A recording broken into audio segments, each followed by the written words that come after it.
ഇസ്രയേലിനകത്തേക്ക് സൈനികപരമായ ഇടപെടൽ നടത്തേണ്ടി വരുമെന്ന ശക്തമായ വാണിംഗാണ് ഇപ്പോൾ റജബ് തൊയ്യബ് ഉർദുഗാൻ നടത്തിയിരിക്കുന്നത്. ഫലസ്തീനികളെ ഇങ്ങനെ ചുട്ടുകൊല്ലുന്ന സാഹചര്യം നോക്കി നിൽക്കാൻ കഴിയില്ല. ഞങ്ങൾ കർബാഗിലും അതുപോലെ തന്നെ ലിബിയയിലുമൊക്കെ സൈനികപരമായി ഇടപെടുകയും അത് വിജയിക്കുകയും ചെയ്തിട്ടുണ്ട്. സമാനമായ നീക്കം ഇസ്രയേലിലും നടത്തുമെന്നാണ് അദ്ദേഹം പറഞ്ഞിരിക്കുന്നത്.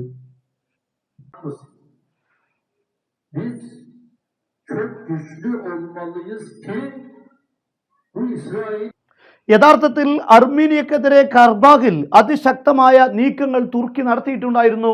തുർക്കിയുടെ ഡ്രോണുകളാണ് യഥാർത്ഥത്തിൽ അവിടെയുള്ള കാര്യങ്ങളെ തന്നെ മാറ്റിമറിച്ചിരുന്നത്. അതുപോലെ തന്നെ ഉക്രൈൻ യുദ്ധത്തിന്റെ ഘട്ടങ്ങളിൽ ആദ്യഘട്ടങ്ങളിൽ റഷ്യക്ക് വലിയ തിരിച്ചടി ഉണ്ടാക്കിയത് തുർക്കികളുടെ ഡ്രോൺ ആയിരുന്നു എന്ന് നമുക്കറിയാം. എന്നാൽ ഇപ്പോൾ ഉർദുഗാൻ പറഞ്ഞിരിക്കുന്നത് സമാനമായ ഇടപെടൽ ലിബിയയിലും കർബാഖിലും ഇടപെട്ടതുപോലെ സമാനമായ ഇടപെടൽ ഇസ്രയേലിനകത്ത് ചെയ്യേണ്ടി വരും ഈ ഒരു അവസ്ഥയിൽ നീങ്ങുകയാണെങ്കിൽ എന്നാണ്. ഇതിനോട് പ്രതികരിച്ചുകൊണ്ട് ഇസ്രയേലിന്റെ വിദേശകാര്യമന്ത്രി പറഞ്ഞിരിക്കുന്നത് ഇപ്പോൾ ഉർദുഗാൻ ഇറാഖ് പ്രസിഡന്റ് ആയിരുന്ന സദ്ദാം ഹുസൈന്റെ അതേ വഴിയാണ് സ്വീകരിച്ചിരിക്കുന്നത്. സദ്ദാമിന് എന്താണ് സംഭവിച്ചത് എന്ന് ഉർദുഗാൻ ഓർക്കുന്നത് നല്ലതാണ് എന്നാണ്. യഥാർത്ഥത്തിൽ ഇപ്പോൾ ഒരു വേൾഡ് വാർ 3യുടെ മുന്നിലേക്കാണ് നമ്മൾ കടന്നുപോയിക്കൊണ്ടിരിക്കുന്നത്.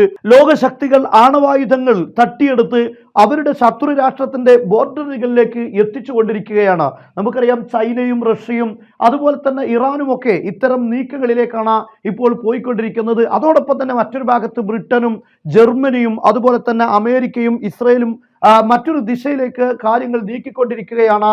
ഇപ്പോൾ ലെബനാനിൽ യുദ്ധം ചെയ്യാനുള്ള എല്ലാ സജ്ജീകരണങ്ങളും ഇസ്രയേൽ ഒരുക്കിക്കൊണ്ടിരിക്കുകയാണ്. കവചിത വാഹനങ്ങളും ടാങ്കുകളും ലെബനാനിന്റെ ബോർഡറിലേക്ക് ഇപ്പോൾ നീങ്ങിക്കൊണ്ടിരിക്കുന്നതിന്റെ വീഡിയോ ആണ് സോഷ്യൽ മീഡിയകളിൽ പ്രചരിച്ചുകൊണ്ടിരിക്കുന്നത്.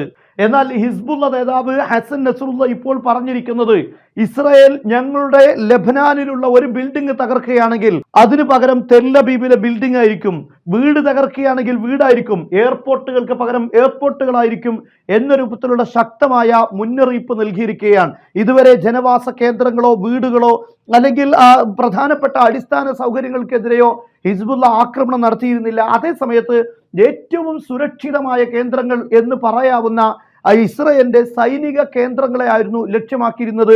അത് തന്നെ ധാരാളം മിസൈലുകൾ അവരുടെ ലക്ഷ്യത്തിലേക്ക് എത്തുകയും ചെയ്തിട്ടുണ്ട്.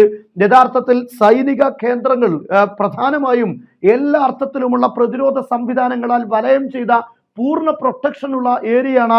എന്നാൽ അത്ര തന്നെ സുരക്ഷിതമായിരിക്കില്ല ജനവാസ കേന്ദ്രങ്ങളും പട്ടണങ്ങളും. എന്നാൽ അതിനെ ലക്ഷ്യം വെക്കുക എന്നത് ഹിസ്ബുള്ളക്ക് അത്ര തന്നെ പ്രയാസമുള്ള കാര്യമായിരിക്കില്ല. എന്നാൽ അത്തരത്തിലുള്ള ഒരു ഭീഷണിയാണ് ഇപ്പോൾ ഹസൻ നസ്രുള്ളയും നടത്തിയിരിക്കുന്നത്. ഓരോ ദിവസവും കാര്യങ്ങൾ ഗുരുതരാവസ്ഥയിലേക്കാണ് നീങ്ങിക്കൊണ്ടിരിക്കുന്നത്. ലോകം യുദ്ധത്തിന്റെ ഒരു ഭയാനകമായ യുദ്ധത്തിന്റെ വക്കിലേക്കാണ് നീങ്ങിക്കൊണ്ടിരിക്കുന്നത്. ഇത് ആണവ യുദ്ധത്തിലേക്ക് തന്നെ എന്ന് നമുക്ക് ഒരു പക്ഷേ പറയാൻ സാധിക്കും. ഒരുപാട് സംഭവ വികാസങ്ങൾക്ക് നമ്മൾ സാക്ഷിയാകേണ്ടി വരും.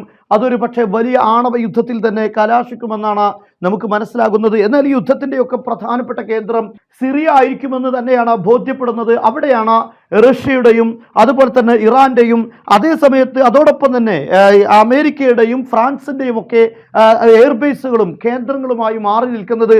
അതുകൊണ്ട് തന്നെ സിറിയ ഇതിൻ്റെ ഈ ആക്രമണങ്ങളുടെ ഒരു കേന്ദ്രമായി മാറുമെന്ന് മനസ്സിലാക്കാൻ സാധിക്കുന്നു. അതുകൊണ്ടായിരിക്കണം ഇറാൻ ബേക്കഡ് സംഘങ്ങളെല്ലാം സിറിയയിലുള്ള അമേരിക്കയുടെ ബേസുകൾക്ക് നേരെയാണ് ആക്രമണം നടത്തുന്നത്. അതുപോലെ തന്നെ ഇറാഖിലുള്ള ബേസുകൾക്ക് നേരെയും ആക്രമണം നടത്തുന്നു. കാരണം അവിടെ വെച്ചുകൊണ്ട് ഒരു തിരിച്ചടി നടത്താൻ അമേരിക്കക്ക് സാധ്യമാകാൻ പാടില്ല എന്ന് തന്നെയാണ് ഇതിന്റെ ഉദ്ദേശമെന്ന് നമുക്ക് ബോധ്യപ്പെടുന്നു. ഇതിന്റെ ഭാഗം തന്നെയാണ് റജബ് തൊയ്യബ് ഉർദുഗാൻ കഴിഞ്ഞ ദിവസം സിറിയൻ പ്രസിഡന്റ് ബഷാറുൽ അസദുമായി കൂടിക്കാഴ്ച നടത്തിയിരുന്നു. ഇതുവരെ ഇല്ലാത്ത, അതായത് ബഷാറുൽ അസദുമായി തുർക്കി പ്രസിഡന്റ് വലിയ രൂപത്തിലുള്ള ഭിന്നത ഉണ്ടായിരുന്നു. എന്നാൽ അതെല്ലാം മാറ്റിവെച്ച് അവർ സൗഹൃദത്തിലേക്ക് നീങ്ങുന്നത് കാണാൻ സാധിക്കുന്നു. ഇതെല്ലാം ഇസ്രയേലിൽ ഒരു സൈനിക നടപടിയെക്കുറിച്ച് തുർക്കി ആലോചിക്കുന്നുണ്ടോ എന്നതിന്റെ സൂചന തന്നെയാണ്. ഈ വിഷയത്തിൽ റഷ്യയുടെയും അതുപോലെ തന്നെ ഇറാന്റെയും എല്ലാം ശക്തമായ പിന്തുണ ഈ ഭാഗത്തുണ്ട്. ഒരു കാലത്ത് മുസ്ലിം സമൂഹത്തിന്റെ ഖിലാഫത്ത് നയിച്ചിരുന്ന വളരെ പ്രധാനപ്പെട്ട ഒരു രാഷ്ട്രമാണ് തുർക്കി എന്നറിയപ്പെടുന്നത്. 500 വർഷത്തിലധികം ഇസ്ലാമിന്റെ ഖിലാഫത്തുമായി മുന്നോട്ട് പോയ തുർക്കി ഇനി അത്തരത്തിലുള്ള ഒരു സാഹചര്യങ്ങളിലേക്ക് കടന്നു വരികയാണോ എന്നതും ഇവിടെ പ്രധാനപ്പെട്ട കാര്യമാണ്. അതായത് മുസ്ലിം വേൾഡിൽ സംഭവിക്കുന്ന വലിയ പ്രതിസന്ധികളിൽ നേരിട്ട് ഇടപെടാൻ തുർക്കിക്ക് സാധ്യമാവുക, ഇനി ഇടപെട്ടാൽ തന്നെ തുർക്കിക്ക് അതിനെ എങ്ങനെ മുന്നോട്ട് കൊണ്ടുപോകാൻ കഴിയുമെന്നതും ഇവിടെ വലിയ ചോദ്യചിഹ്നം തന്നെയാണ്. ഏതായാലും നിലവിലെ സാഹചര്യങ്ങൾ വിലയിരുത്തുമ്പോൾ അതീവ ഗുരുതരമായ ഒരു പ്രത്യേക രീതിയിലേക്കാണ് ലോകം ഇപ്പോൾ നീങ്ങിക്കൊണ്ടിരിക്കുന്നത്.